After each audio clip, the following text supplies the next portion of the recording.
Good afternoon, Georgetown. It is Wednesday, and it's time for our midweek news update.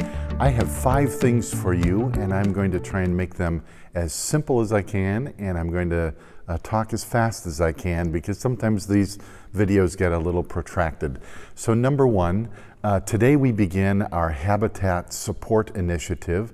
There are going to be 2 flyers attached to this email that will give you a little more detail about the Hamilton family that is in need of help. The quick summary version of this is Habitat has reached out to its partner churches and the classes and other support entities in the community to say, our fundraising capacity has been down during COVID-19 and we need some help. This home is $30,000 underfunded right now because they haven't been able to do those fundraisers. They've pressed on and said, we're going to build anyway. And they've reached out to Georgetown, and we've been glad to respond with a yes. And we're committing to do whatever we can in one of our 2-week initiatives. They know how these things work at Georgetown, and they're grateful to be in our lineup for the next 2 weeks. So we want to encourage you to look over those materials that we're attaching and consider making a supportive contribution to reduce some of the burden of this deficit in this Hamilton home for this single mom. Number 2, last night we had a great turnout again for Feeding America. 71 households came through and were supported by this church.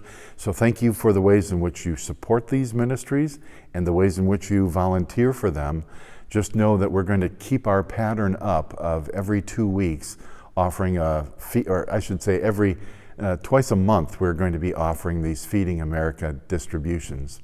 Number 3, there were also 71, curiously, hygiene bags that were able to be generated by your generous contributions throughout the last number of weeks. These are distributed through Feeding America and also the Spark Ministry. So thank you for the very tangible ways in which you are helping and supporting area families in need. Number 4, please know that Sunday programming begins this coming Sunday. That includes cross-training, CIS groups, and Men's Life. It includes Kingdom Kids, and we're going to do everything in our power to make this as safe and good as a start as we can this year. So just know that those programming opportunities begin this coming Sunday. 5th, please remember and please know that we have a mask-only area that's in the summit, and we also have space in the sanctuary. We had our largest turnout yet. We have space in the gathering area. For the next few weeks, we're going to be setting up the activity center or the gym as well, just in case it is needed. We know that with school starting that COVID cases are going up. We know that in our congregation, we know that in the area schools, and we're committed to informing you or keeping you informed. If there's anyone here on any given Sunday that we find out about or the health department is aware of that is COVID positive, we're using the best and consistent precautions that we can. We still want to encourage you in the building to wear a mask. We know it's smart and good. And we don't want to get into any skirmishes about that, but we want to be looking out for one another, and we want to send a message of encouragement.